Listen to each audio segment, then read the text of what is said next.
I'm here with my friend and fellow political junkie, Brennan, and the one person we haven't yet skewered is Kathy Hochul. Oh, Kathy Hochul, yeah. Who, as you know, wants to run for governor, and already 2 years out, the election is 2026, has a whole bunch of people who want to take her out, including Democrats and Republicans. Right. So question number one, did her decision to unpause congestion pricing make it more difficult for her to get reelected? I mean, look, if you remember, and I know you do, Marcia, when she paused it, she said that she had gone through all the diners in New York State. All of them. She didn't say all of them, but many of them. She spoke to so many people in the diners. One, but yeah, go maybe, ahead. okay. And she said that they needed to stop. They didn't have the money. They had congestion, indigestion, or something like. But then all of this, but it had nothing to do with politics. 2 weeks after the election, she's got her 3 seats in the House. She's like, we're done. And presumably all those people in the diners are very happy now. They're going back into the flapjacks. Actually, those people still can't pay for their coffee. That's right. I got coffee right here. But I mean, seriously, she has got a big problem with congestion pricing because, as you know, not only is it a tough issue, it's a polarizing issue. I mean, if you're against it, you're against it. And if you're in favor of it, you also have to somehow balance the fact that the MTA has never been able to really balance its own budget. It's always been a problem. I remember when I was young and my father back in Queens would always be like, listen, the MTA, they always keep the price too low because it's a political football. It was zero for a long time. It was a nickel. Hey, when I was in high school riding the E train in Queens, it was 35 cents. Of course, we all bought bus and train passes. But it's always been artificially low for good reason, because it's a political football, and that's what makes it 10 times harder for the governor and the MTA.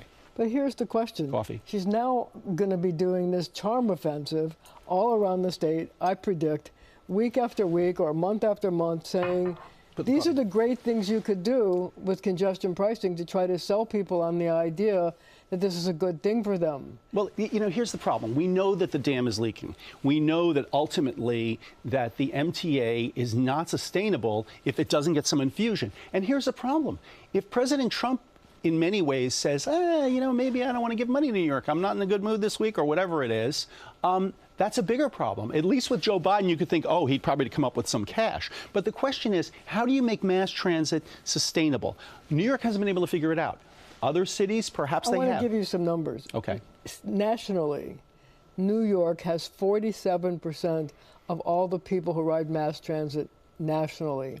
It gets 17% of the federal transportation dollars. Is that fair? Well, it's not fair, but Marcia, you also know that with not just mass transportation, New York City pours a lot more into the federal coffers than it ever gets back. It's never fair. I mean, the money that comes from just Wall Street alone that gets poured into the state and into the government, it's never been a fair balance. But you know what? When does anybody in Washington, and certainly not now, they're not going to be crying too much about what happens in New York. So let's handicap some of the people who want her job. Richie Torres, Democrat, congressman from the Bronx. What chance does he have in a Democratic primary against Kathy Hochul? I think he has a good chance. I think he's really bright. And I think the fact that he jumps in first shows that he's tough enough, and he's going to say, I'm not waiting. And, you know, we talked about earlier about, oh, you got to wait your turn. He's not waiting his turn. And why should he? And then that section of the Bronx where he comes from, everyone in the Bronx, this goes all the way back to the Moses book, the Tremont section, and whether they should cover over the Cross Bronx Expressway. That part of the Bronx has always felt left out and ignored. And he's saying, guess what, folks, we're not going to be ignored. So I think he's strong. But is he strong because he comes from New York and she comes from Buffalo? No, I think it's good to be a New Yorker, but I think he's strong for all the reasons I just laid out. He's smart, he certainly is tough, and he's certainly fighting the fight. Look, one thing we have to worry about, I think politicians should concern themselves with is, are you going to fight for me? You know, you could take either side of the political spectrum, whether it's Donald Trump or AOC, okay? Both sides, they're going to fight for you. And I think voters, they want authenticity. Right? That you're not going to talk down to them, but also that you're going to fight for them. That's what matters. And I think that was what was lacking in the national race. But see, now Kathy Hochul is trying to make the case that I'm fighting for you. She started out by saying, I've got $8 billion of tax revenue that I didn't think I was going to get because of inflation, prices went up, so we collected more tax revenue. She says, that's your money. I'm returning it to you, and I'm going to give 8.6 million New Yorkers checks of either $300 or $500. Hey, money does talk, but as we know, it's moolah for the masses. Moolah for the masses. I heard some political reporter use that phrase. I forget who it was.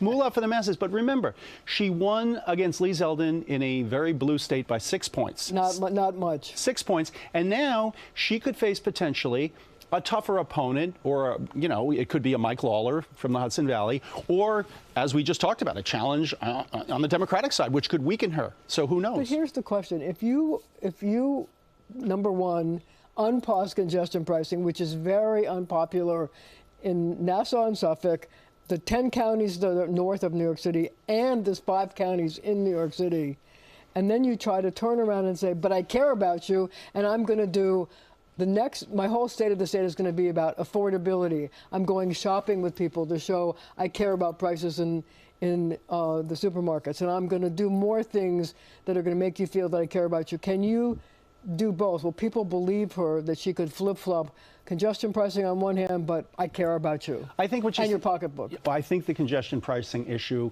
is something we talked about a lot, which was why did they start at $15? It was $15. It was a really bad idea. We said, why don't you start lower and then go up? If you want to make it, the people will buy it. Now, I think she might be hoping that she's not running for just about 2 years from now, okay? So maybe if this really does start on January 5th and it doesn't get stopped, that people will start to say, okay, congestion pricing, I'm kind of used to it. Maybe that she's counting on that. And then, as you point out, maybe she's going to have a news conference a week showing the new train station like she did last month. You know, we can only wonder. So now I'd like to ask you about the best political speeches. I know we've talked about it. Who do you think in the whole world of politics has given the best political speeches? Well, I'll go back. Let's say we'll go back to, let's go back, if you went all the way back, you know, the best political speeches in U.S. history, you got to go with a Jack Kennedy, you got to go with an MLK, you got to go with a Ronald Reagan. Now, they're giving, as I said earlier, speeches, okay? But who talks to people? Well, exactly. That's the point. Nowadays, you got to talk to people. Now, there are people who can do both. There's only one that I know of now, and that would be Barack Obama. He could give the flowery speech, but then he could talk to you like he's, to use the political cliche, standing next to you in the bar. He could do both at once. Very hard to do. You could say Donald Trump talks to you directly. And then you could say on the left, Bernie Sanders, another one who really can just feels like he's talking to me. He's not making a flowery speech. And then, of course, AOC.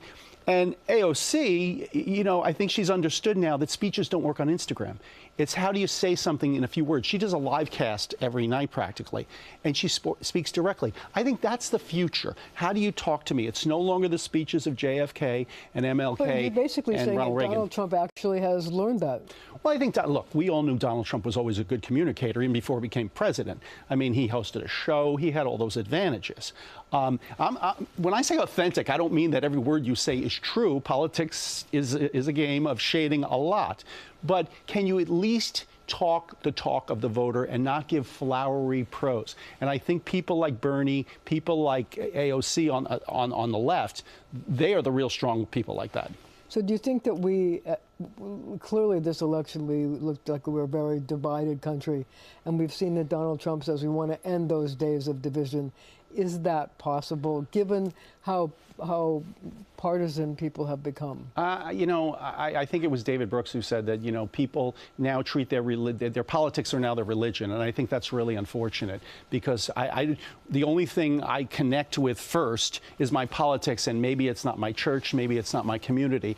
And that's how far we've come. But after a while, you know, everyone's got to just say, hey, it is only politics and we shouldn't be at each other's throats. But it's easier said than done. I mean, look what's happened in the last 4 or 8 years.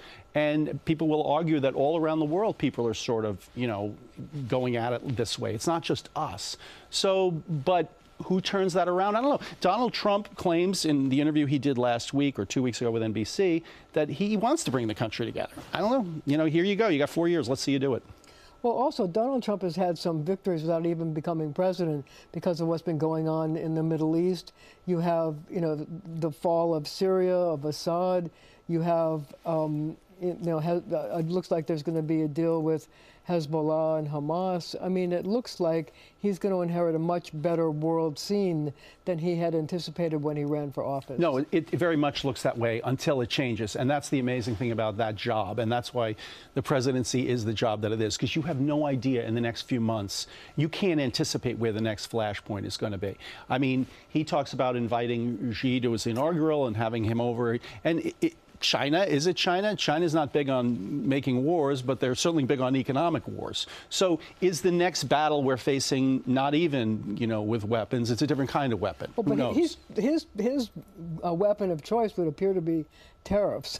Oh, well, tariffs. And look, that would appear to be his weapon. And we know all the downsides of tariffs. We've been hearing about it for years. Ronald Reagan was the most famous anti-tariff president ever. He hated them.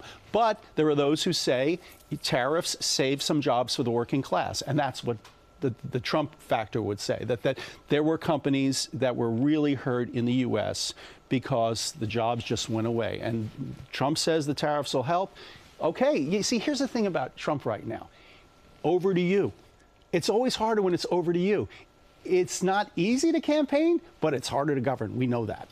Dick Brennan, my friend, my fellow political junkie, thank you for joining me. Thank you at home for joining us as well.